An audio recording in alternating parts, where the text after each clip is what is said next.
মানে কি চব যুগৰে পৰিৱৰ্তন হৈ গ'ল, মানে মানুহৰ পৰিৱৰ্তন হ'ল, যুগৰ পৰিৱৰ্তন হ'ল, কিন্তু আমাৰ পৰিৱৰ্তন হ'ব পৰা নাই। বন্ধুসকল চাওকচোন, মানে কেনে পৰিৱেশত আছোঁ চাওক। মানে বন্ধুসকল ইফালে আমাৰ পাঁচফাল এইটো আমাৰ পাঁচফাল, এইখিনি পাঁচফাল মানে এইখিনি আদা হালধি মানে চাওক। সেইখন ঢকনা বেৰা বন্ধুসকল, আজিৰ যুগতো মানে ঢকনা বেৰাৰ যুগ আছে বন্ধুসকল। আজিৰ যুগতো চাওক, মানে এইখন পাঁচফাল দিয়ক, পাঁচফাল, কিন্তু ঢকনা বেৰাৰ যুগ নাই আজিকালি। আৰু আগৰখিনি দেখাই আছোঁ, চোতলৰ আগৰখিনি দেখাই আছোঁ, আহক।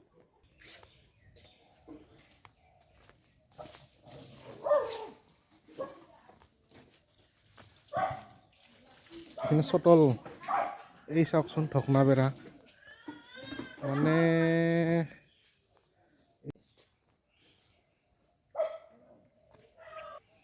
কিন্তু বন্ধুসকল আগত দেখি চাওক, মানে আগত দেখি কিন্তু একদম আগত দেখি টিংপাতৰ মানুহ দেখা পাব না বন্ধুসকল, গতিকে আগৰখিনি টিংপাতৰ দিছোঁ। কিন্তু পাছৰখিনি বন্ধুসকল চাওক, এইফালে পূৰা ঢকনা বেৰাই। মানে তাকে ভাবিছোঁ, মানে এইবাৰ যদি ফাৰ্ষ্ট মানে ফেচবুকৰ পৰা মানে পে'মেণ্ট পাওঁ প্ৰথম, এই দুখানেই মানে এইখিনিয়ে চিডিল কৰিব লাগিব বন্ধুসকল, নহ'লে পৰিৱৰ্তন নহয় আৰু। ধন্যবাদ।